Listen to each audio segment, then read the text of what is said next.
Shalom. So I was working or praying and thinking about in my next testimony video, kind of trying to follow along with what I've already released. But I was told to talk about red flags. And then it started thundering, and we just had a little thunderstorm, which was absolutely lovely. Thank you, Yahweh. And he told me to talk about the red flags. So I come to get my phone, and the time is 9:11 a.m. So I just thought that was really cool. Oh, and I forgot to push my play on my little video for while I talk.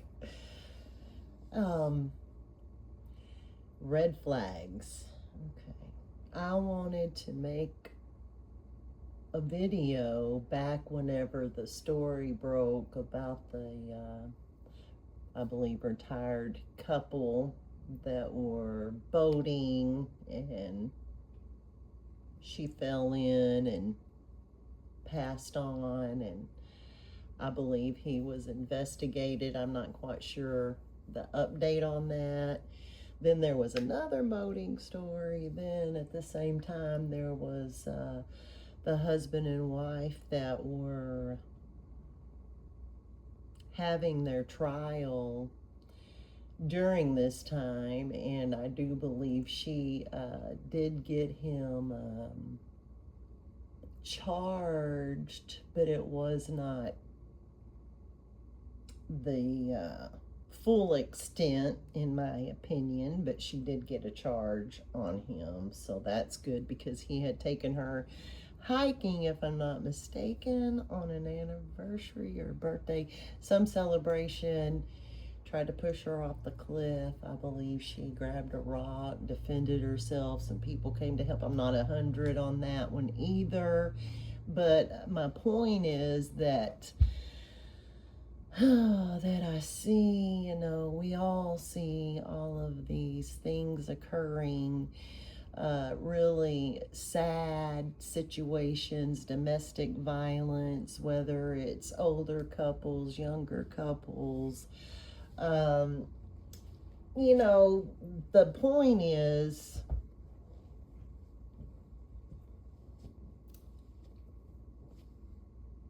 perhaps people are staying together or forcing relationships that they should not be. You don't want to let go. You don't want to let go of the money. You don't want to let go of the things you've acquired. They're things, idols perhaps. You say you stay together for the children. I'm not quite sure if I hurt mine by staying, or if it would have been better to have left a long time ago.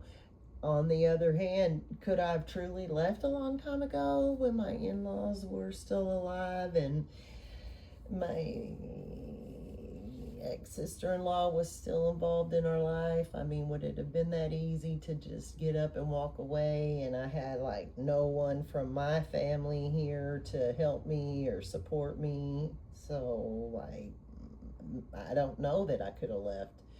But anyway, the fact of the matter is that I didn't, and I had opportunities to leave. There were reasons in our marriage that he had presented me with that would have gave me a free pass to leave, but I chose to forgive and stay.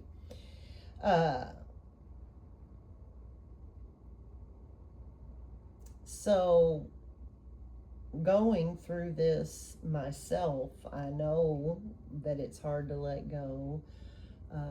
I understand when you've put in years and there's retirement and future plans and your grandparents, and I mean, you're saying, I said, about us not wanting to hurt our children, but like, at our age, we got grandchildren, so that's the second generation that's getting affected by the violence or the trauma or the toxicity,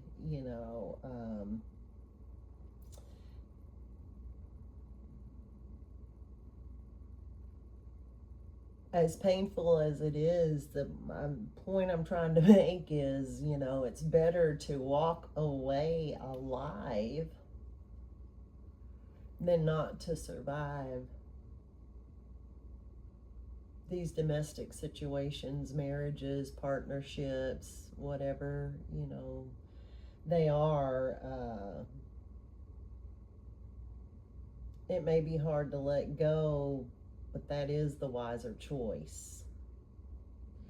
And as painful as it is,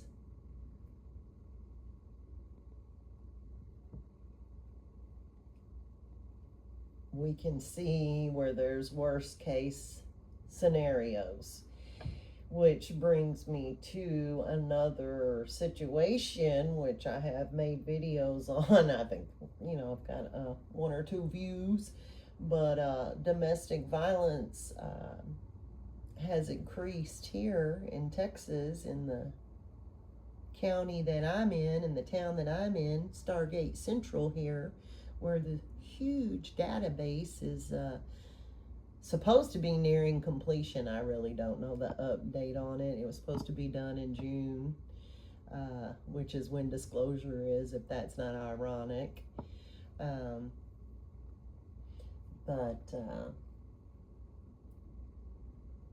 Domestic violence has increased considerably here. I was a full-on witness, my ex and myself, 2 weeks ago, to the worst case scenario result of domestic violence, which brings me to the red flags. Being the old lady that I am, I realize from my own life and observing others that every single red flag we ignore comes back to haunt us.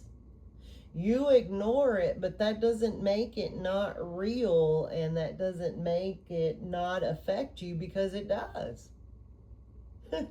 Whether you choose to be delusional, that's your choice, but every red flag comes back to haunt us. I mean, technically, I just am reminded right now that when I married this man, the very next day, well, we had a hellacious fight after we got married, of course, and of course I was like, oh, that's just the devil, hell's mad because we're going to be the spiritual couple to save the world, right? Ha ha, LOL, joke on me. Just kidding, JK. Anyways, the very next day, we both, unbeknownst to the other, on our own time, got in touch with lawyers trying to find out how to get our marriage annulled. We hadn't not even been married 24 hours, and we both were looking for a way out. We should have listened then. I should have listened then. And you know what? They both, people that we talked to separately, separate people, both told us, basically an annulment's going to cost you just as much as a divorce, so like, hadn't been married 24 hours and I was already needing a full-on divorce. Both of us knuckleheads decided to stick it out. Yay. Hindsight's 2020, 28 years later, I guess I should have left then. Or should I have?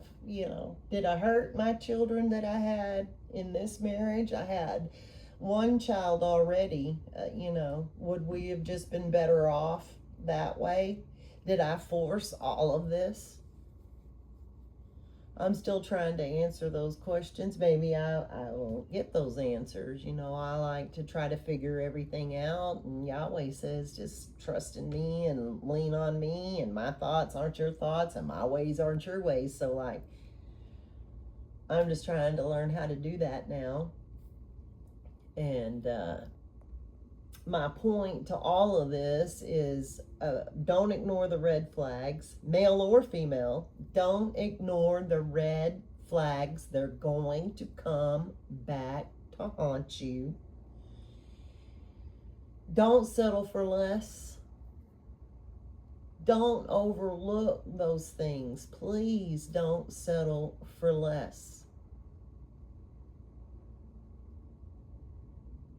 You will be sorry. You will be sorry.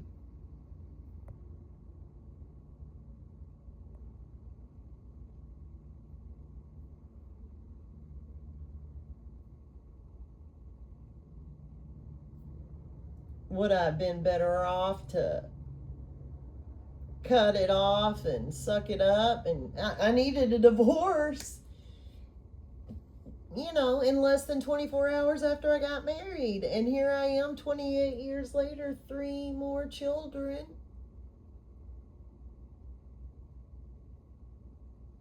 Who, whether they admit it or not, have been injured by this.